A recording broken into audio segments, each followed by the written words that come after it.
I can't wait for it to be over again. What do you despise about it? Just everything. It's just so stressful.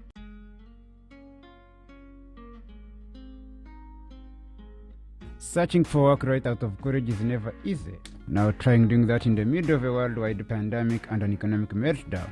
Many students have lost jobs to help pay for school. They've also lost internships, which help them build resumes. Now they are getting ready to enter the workforce at a time when millions of people are fighting for unemployment. We spoke to students on the verge of graduation. We wanted to know their anxieties and fears, the pressing questions they needed answers to. We asked them what the future has in store for them, but how can college seniors know what to do when the rest of the world barely knows what is coming? I'm Leanne Stahulik. And I'm Godwin Agaba. And this is What's Next. I have currently no job opportunities or offers. Senior Gabby Herbert had a perfect outline of how her time at Miami studying chemical engineering would lead into a career in paper science, until the pandemic completely derailed said outline. What is paper science? So it's anything you can think of, like any piece of paper that you can think of, anything from toilet paper, paper towels, corrugated boxes, any and all of that. So going through, starting it from the trees to the final product.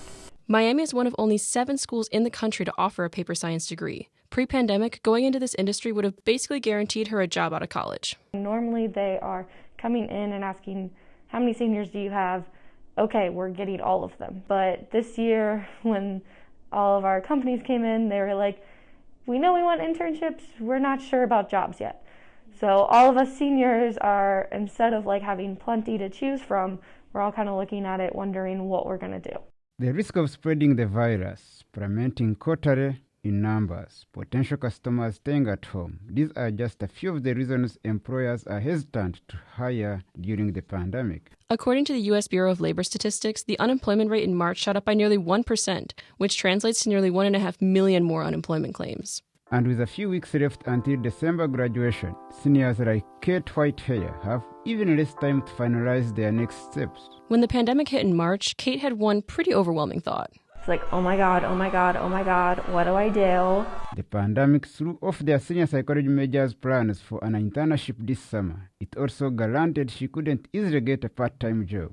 So for the first time since freshman year, Kate found herself struggling with empty days. In a way, I almost felt like I had nothing to do. I'm just like so up in my head, like, oh, I don't have an internship, and I kind of come to grasp with that, but now I have nothing to do. I have nothing to add to my resume, nothing to build skills, to build connections. So it was this kind of like panic in my head. It's like, oh my gosh, what do I do going forward? Like, what do I spend my time doing? What's going to help me for the future? Kate's solution? Consider grad school. She wants to pursue an MBA, applying her psychology degree towards marketing and human resources in the business world.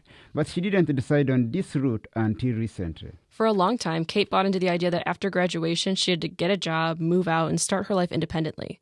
But living through the pandemic has opened up Kate's eyes and other seniors and parents to the realities we're all facing.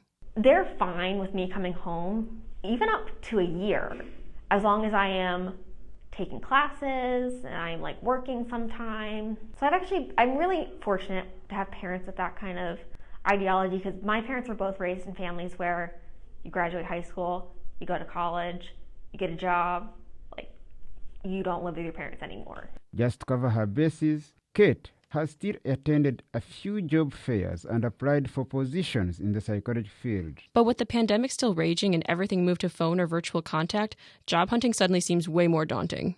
So like this is where like the anxiety goes from like a 5 to like a 10. So I've said this before, it's like I'm kind of one of those people who's like gonna sit back and wait for like things to come. I fully believe that things happen for a reason. Like if you put the work in, things are going to come back to you.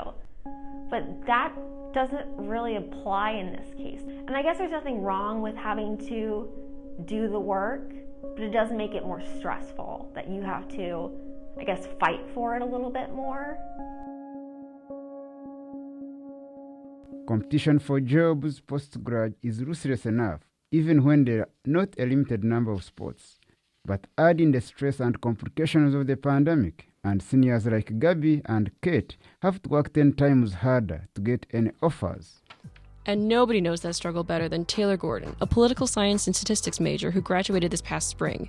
In February, Taylor believed that there would be a plethora of jobs available for her postgrad, especially in an election year.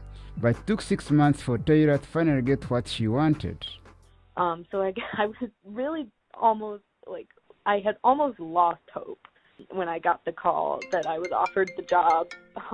And I was just relieved more than anything when I got that call, because I knew that finally the search was over, at least for a few months.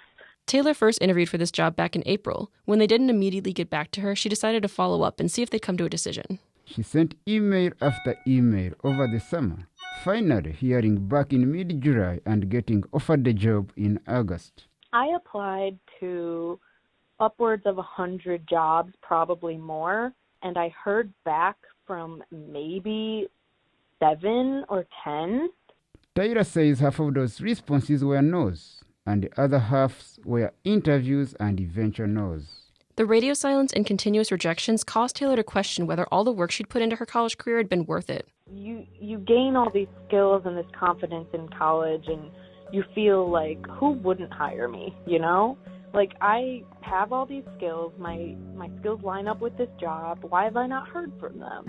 But so many people don't get back to you, which is demoralizing in its own right, because you put all this time into a job application that you feel really confident about, and you feel like you fit all of the requirements, and then you never even get an email back, even saying that you didn't get the job. You just never hear anything.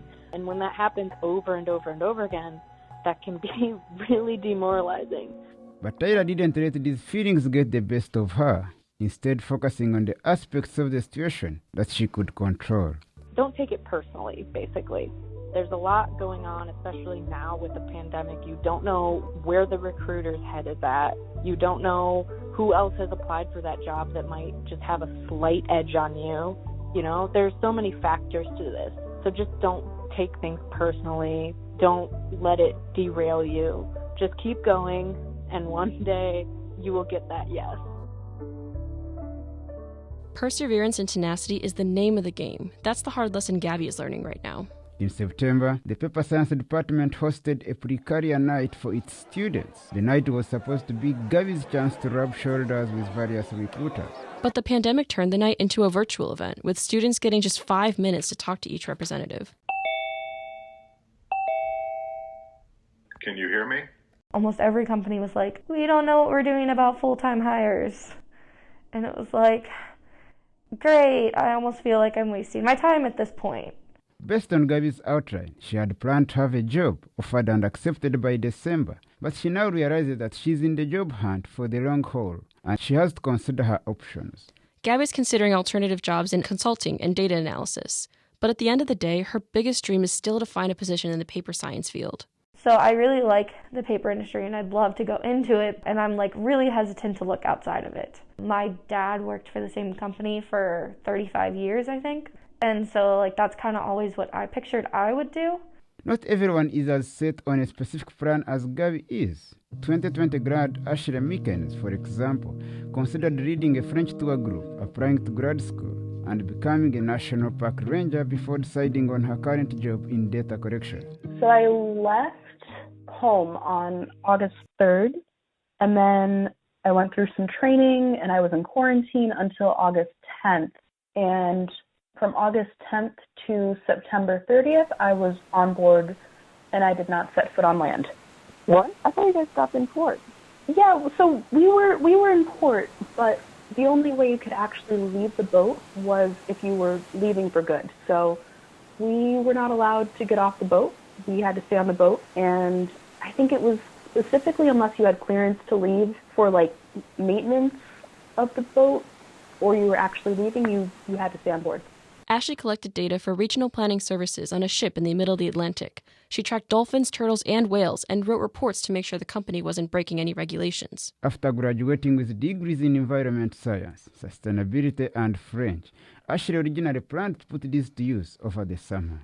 My internship, which would have been working on a research vessel out in the Pacific, it was essentially I would get to learn how to use a remotely operated vehicle, collaborate with a lot of scientists, and just kind of learn how to do research out in the middle of the ocean, which would have been so cool. The internship, unfortunately, was canceled shortly into the pandemic. But by staying on the company's email list, Ashley learned about her current opportunity that also took her out to sea. Seeing the ocean every day and just being that close to wildlife and under just such a wide open sky every day was incredible. I got to see a ton of beautiful sunsets, which I still think about every day. While the data collection expedition didn't have the research aspect Ashley wanted, she still appreciated the chance to escape the COVID craziness on land. All of us were completely healthy while we were out there, and I kind of felt like things were normal a little bit, which definitely helped the time go faster and made everything feel a little bit better. But before she found this opportunity, Ashley also faced the uncertainty and anxiety that several 2020 grads encountered. She relied on her friends and family as a support system, finding solace in the fact that she wasn't the only one struggling to find a path post-graduation. And looking back, Ashley would remind current seniors what she reminded herself back in the spring. Whatever you choose to do will be the right choice for you. You know, as you're working through this, just realize that it's not anything specific that you're doing wrong. And there's nothing wrong either with taking a part-time job or working locally until the economy gets better. And I mean, no matter what you do in this situation, it's the right thing because there are no wrong answers in this case. In some ways, this doesn't even feel like my senior year. I know I'm graduating in the spring, but it still feels a million miles away. And yet it will be here before we know it. So, Goodwin, what's our plan of action if we're still in the middle of the pandemic in May? We remember Ashley's advice. Any choice we make will be the right choice. Just like Kate and Gabby have made the choices that are right for them, so far at least. Exactly. A lot of seniors and graduates are making these decisions without really knowing for sure what is going to happen next. And at this point, it's okay to admit that we won't know, at least for a little while. So, to all the other seniors out there who are stressed out about post-grad life, we would just like to remind you. You are not alone. All of us will get through this together. We'll experience the same disappointing rejections. The same silence from a prospective employer. The same doubts that even after 4 years of expensive schooling, it won't be enough. We won't be enough to make it on our own. But hopefully the stories of these 4 women will prove you wrong. And remind you that there is still hope. And still a chance for all of us to make out better on the other side of the pandemic. For now, I'm Godwin Agawa. And I'm Leanne Stahulik. And this is what is next.